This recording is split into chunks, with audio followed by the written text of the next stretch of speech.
All right, so good evening, everyone. Our topic for today will be Elliot wave theory.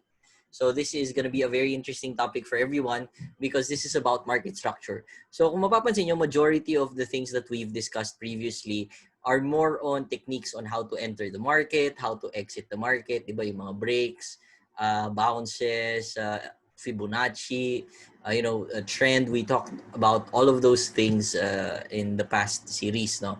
So ito naman, we will put more structure on the market as a whole. Ito po, it's not really a forecasting tool, but it's used more of a guide on what can the market be, no? Kung ano itsura ng market, how could it play out. So yun po yung Elliot wave theory, no? So yung Elliot wave theory, hindi ko siya papahirapan, no? There's we can have a very deep discussion on this and make it difficult for everyone. But what I'm going to do is that I'm going to try to simplify it as much as possible and try to apply it as easily as possible. No? Yun yung gusto natin gawin dito, no? Because Elliot wave theory is very heavy, no? And let's try to make it more applicable. So let's go with the overview first, no, of Elliot wave theory. It was basically from Mr. Ralph Nelson Elliot back in the 1920s, no? So medyo matagal na yan. And before, napansin niya kasi na very repetitive yung behavior ng market. Dati wala pa silang MetaTrader platform. Ano yan? Kumbaga, mano-mano silang nagdo-drawing talaga ng mga charts nila. So that was actually a very difficult way to do it. But napansin niya na very repetitive yung pattern ng market. Hindi naman laging ganyan, no? But there's a usual structure to it, no? So yung structure na yan po yung Elliot wave theory. And the price movement is more often than not, no, divided into several moves, no? And that is called your waves, no? Waves yan yung kumbaga paggalaw ng market, pag-akyat, pagbaba. Later we'll try to count them. And then it is also divided into cycles.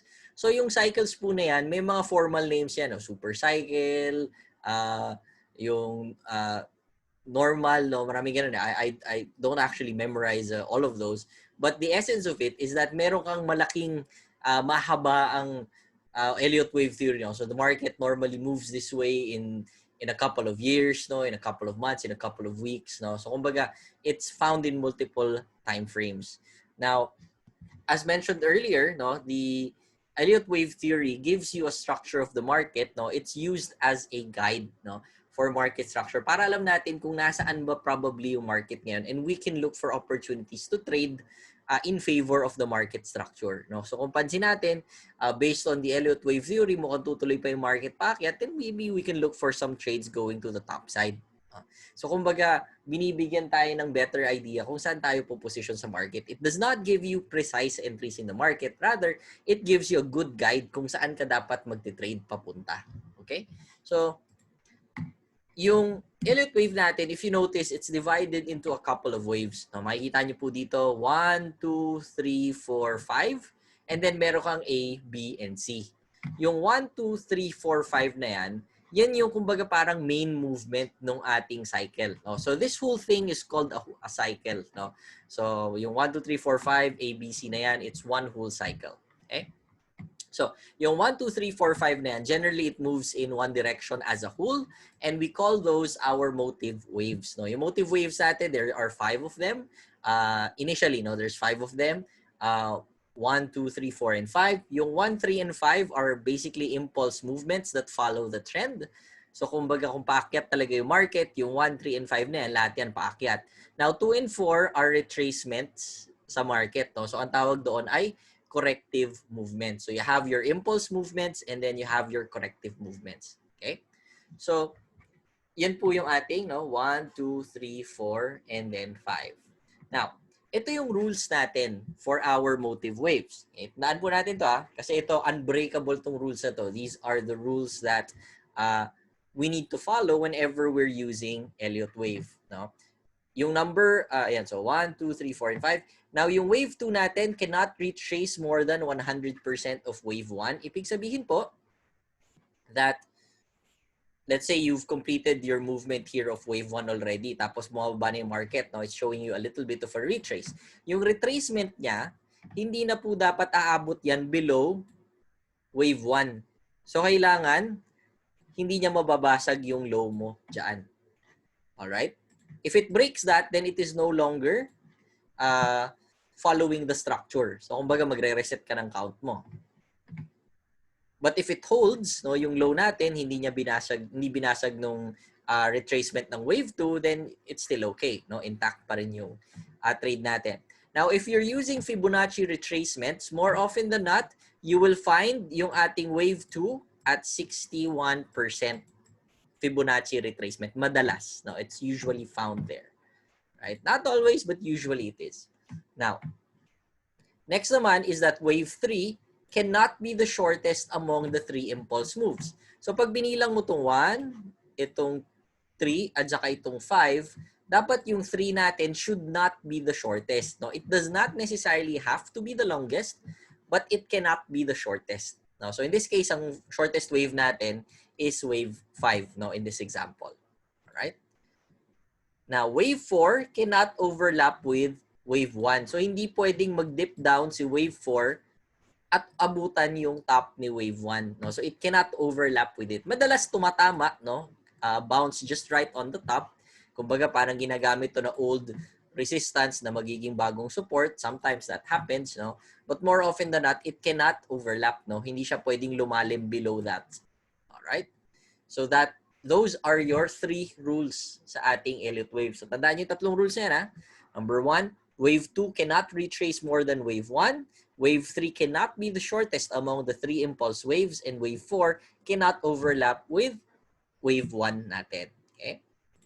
Now, once you've checked at okay naman yung mga rules na yon, okay, let's now take a look at your corrective waves. No? So that would be a valid motive waves natin. No?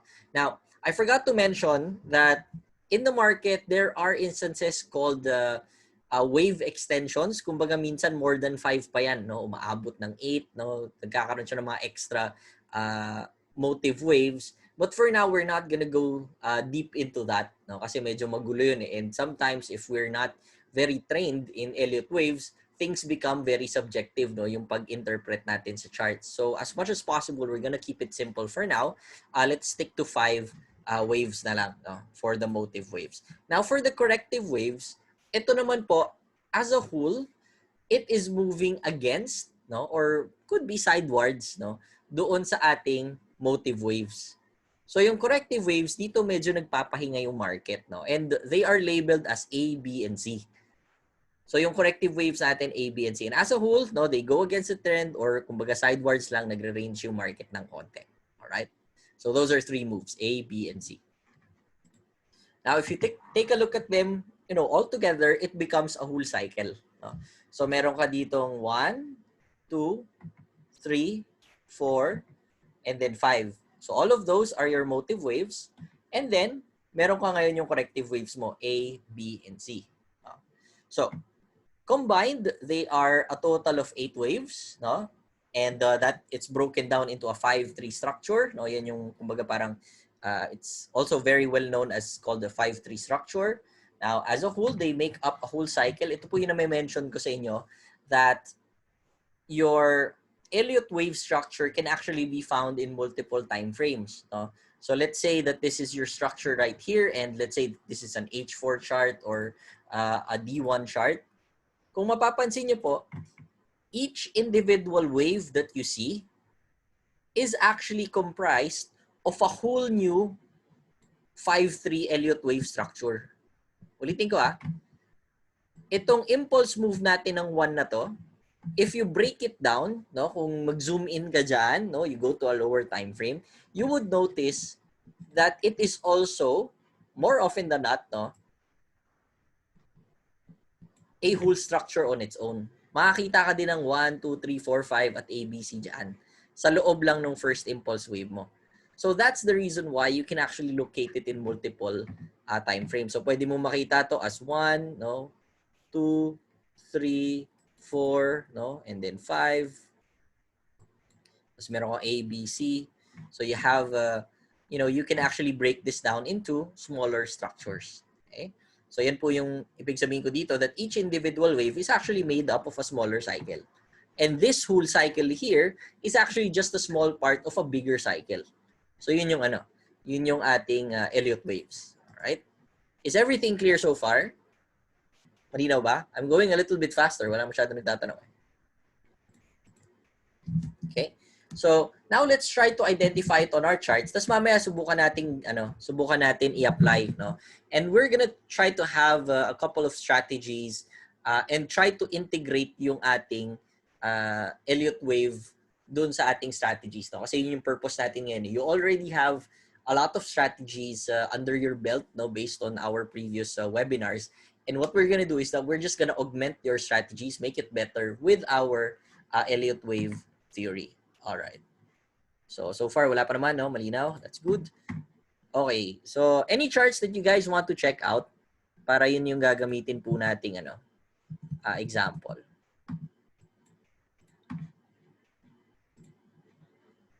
All right. So, AUDUSD. Oh, marami AUDUSD. Surprisingly, yun yung ginamit ko din no? Ito rin yung ginamit ko na example, no? Dun sa ating charts. So, you're actually looking at it right now. And kung mapapansin nyo po, you have a very nice structure here. You have 1, 2, 3, 4, and 5. And then you have ABC. After that, re-repeat na naman niya yung kanyang pattern. No? So you already have here, this could be your 1, no? 2. This could be your 3, no? 4, and then 5. A, B, C. Okay. All right, and then so on and so forth. Ngayon, kung titingnan natin yung current market, all right, what do you think? No? Meron ka bang nakikitang structure as of now dito sa ating H4?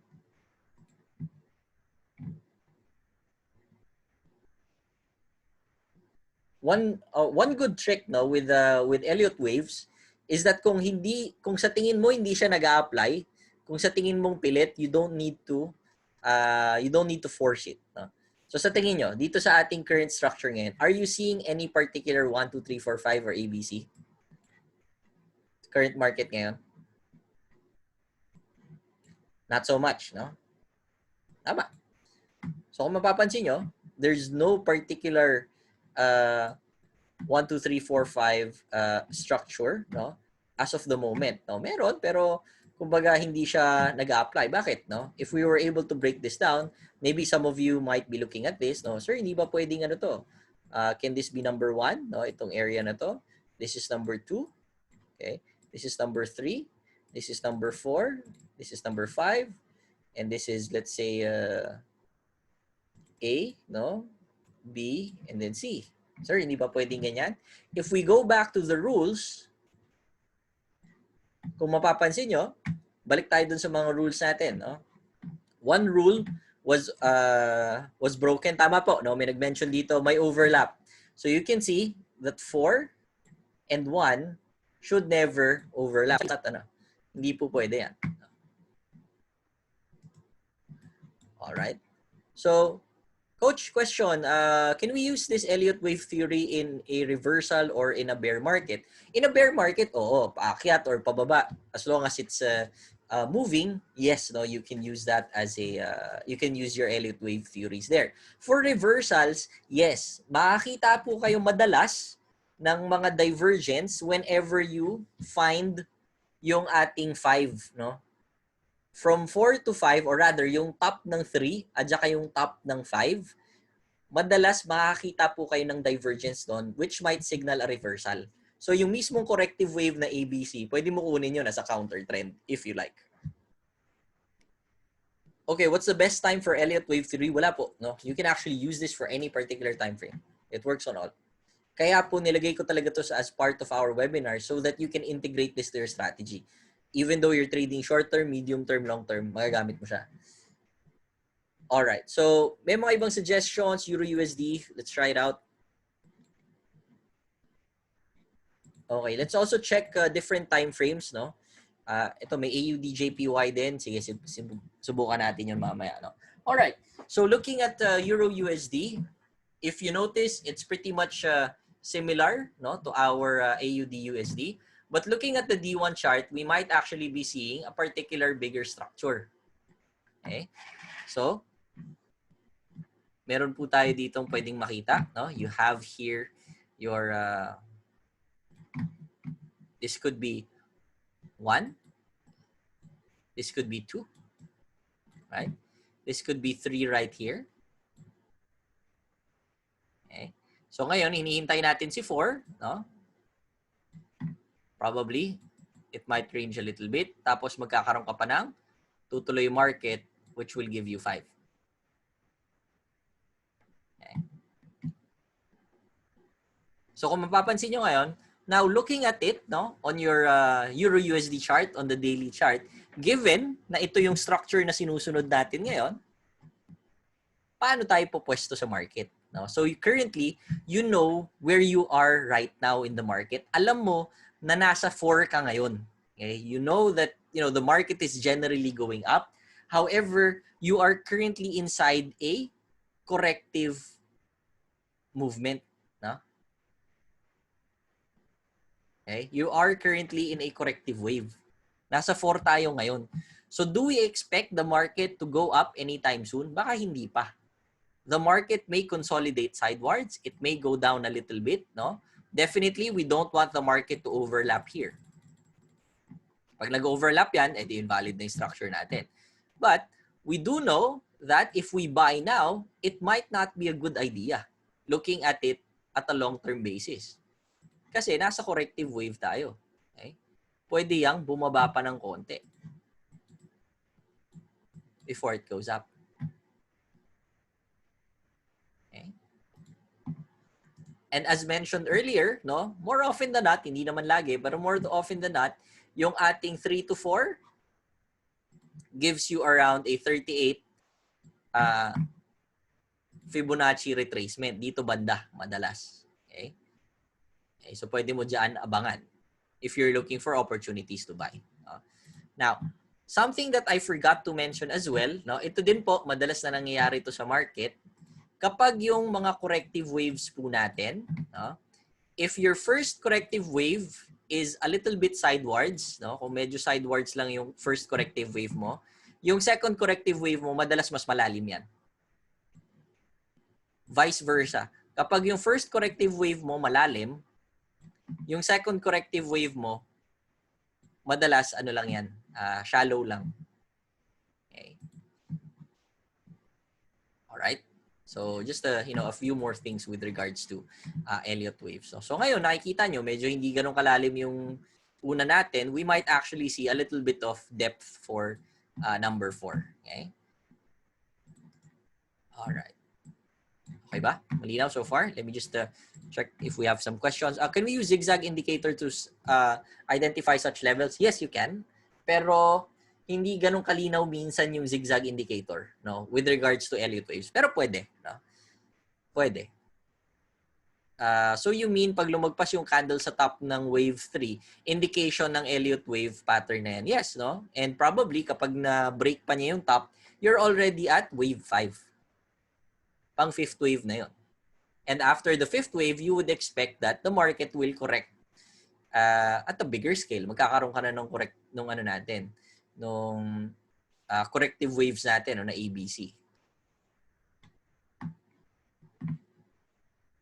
Alright? So let's take a look at the different time frame. No? Are we seeing the same things on a different scale? Tingnan natin. Lakayan muna natin yung chart natin. Let's take a look at the weekly chart. Okay. Yan ako lang. Let me just clear our...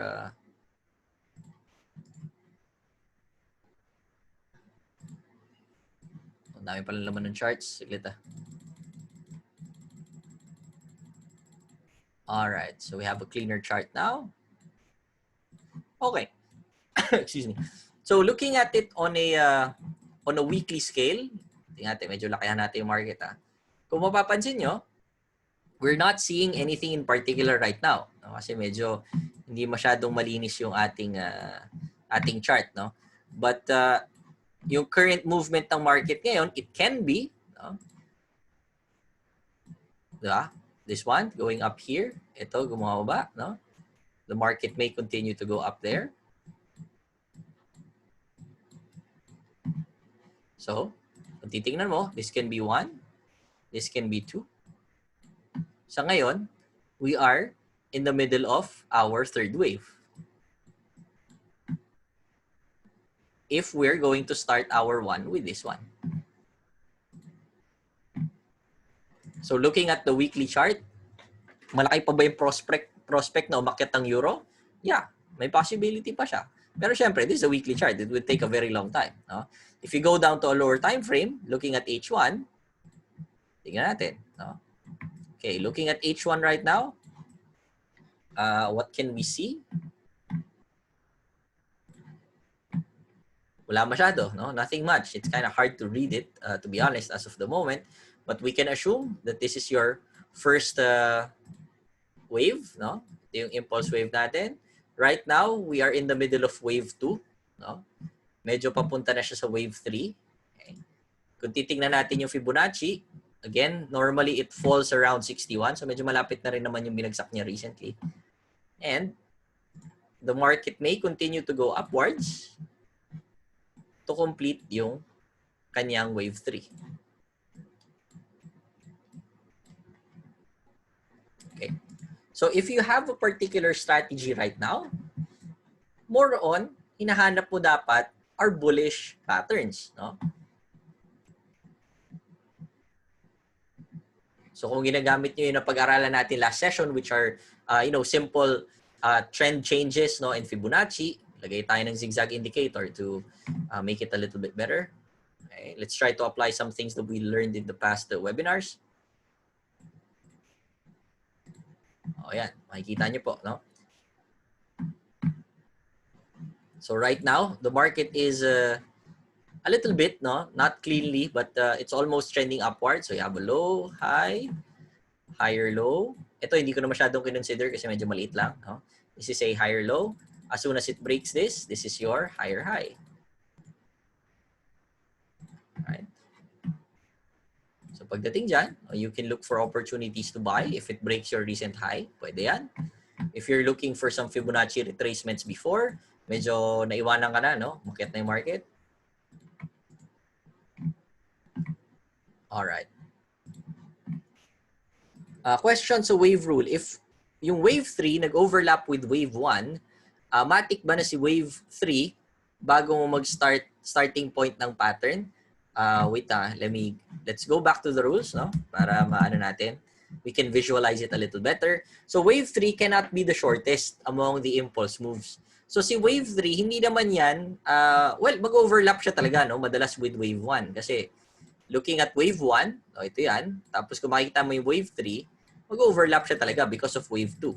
Kasi yan yung correction eh.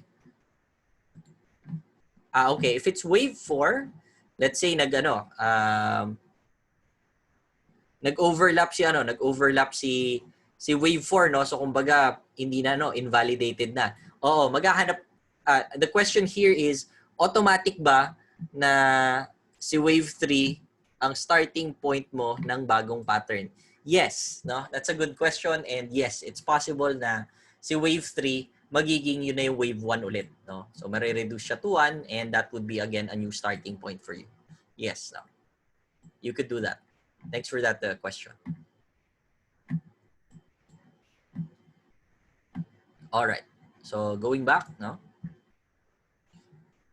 May isa pang chart kanina, AUDJPY. So tingnan natin, no? Silipin natin. Okay. So with AUDJPY, let's try some simple supports and resistances and as well as yung mga trends natin sa market, no? AUDJPY. Yan. Okay. So let's take a look at several time frames as well para mas makita natin, no, as a whole. All right. So this is what your charts currently look like. Sorry. Okay. So ito po yung itsura ng charts natin. So sa D1 charts, we're not seeing anything very clear, no? But maybe on the H4 chart, we can find something better. Ayan. So ito yung current market natin ngayon. Okay. And right now, there's a lot of potential, no? There's a lot of potential movements sa market ngayon. Let me just try to check out what we can see here. Let's say that this is our wave 1. Okay. This is our wave 1 right here. Okay. This is our wave 2. So yan ang ating corrective. And kung check natin yung Fibonacci from low to high, umabot siya a little bit below 61 pero hindi pa niya nababasag yung mismong low ng wave 1 natin. So it's still intact. And right now, we are experiencing wave 3. Now, if the market continues to go upwards, no, and hopefully it does, tuloy-tuloy pa rin yung ating wave 3. Alright? So yung view natin dito, we are probably bullish with this unless it breaks yung previous lows natin. Okay? And if you're looking for opportunities to buy, it's a little bit favorable for you right now. Kasi yung structure-wise, agree sa'yo. No? Now, looking at the lower time frame, tingin tayo sa H1. Okay? So for H1, kita nyo, it's a little bit confusing, very hard to read. No? There's a lot of, check natin kung ano yung mga ano natin. Right now, wala tayong masyadong malinis na pattern. Bakit? If this is 1, diba? This is 2, this is 3, pansin mo yung 4 natin, nag-overlap na siya with 1, automatic, invalidated na kagad yung ating levels. So we have to wait for another impulse wave na 1 na malinis so that we can start counting again. Okay. So pwede, yung na-mention kanina, kasi ito yung dating 3, di ba? You can reset this as 1. So this would be your first wave. Ito yung second natin. And right now, it could be currently in our third wave right now, paakyat.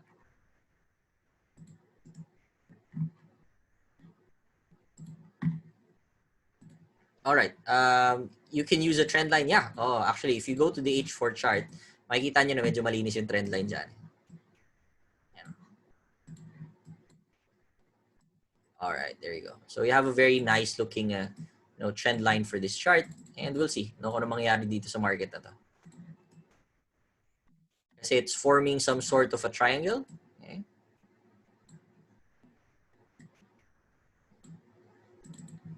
Oh, yan. And we'll see if it's gonna break to the top side or break to the downside. Based on this structure, ang dapat niyang gawin is break more on the top side. Okay. So we'll see if it will follow that. Kumbaga, ang daming indications na nagsasabi pwede siya umakyat.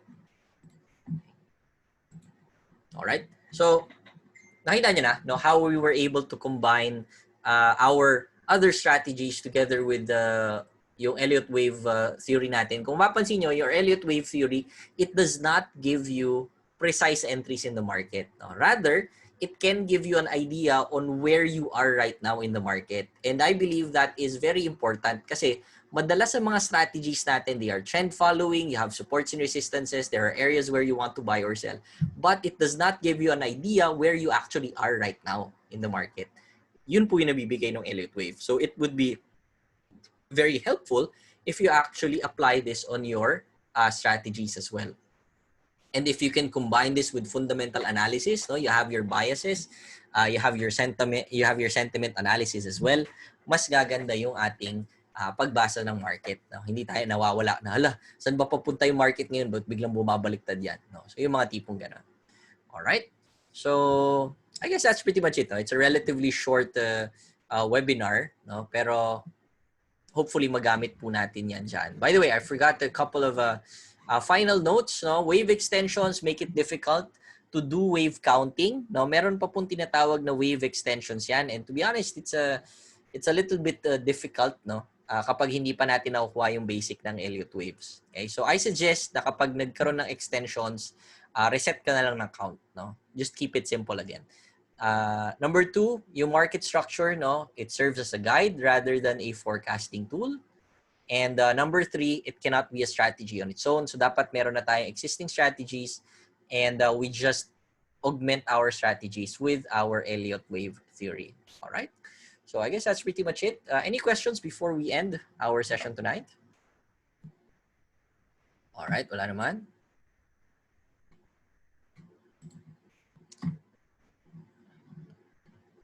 All right.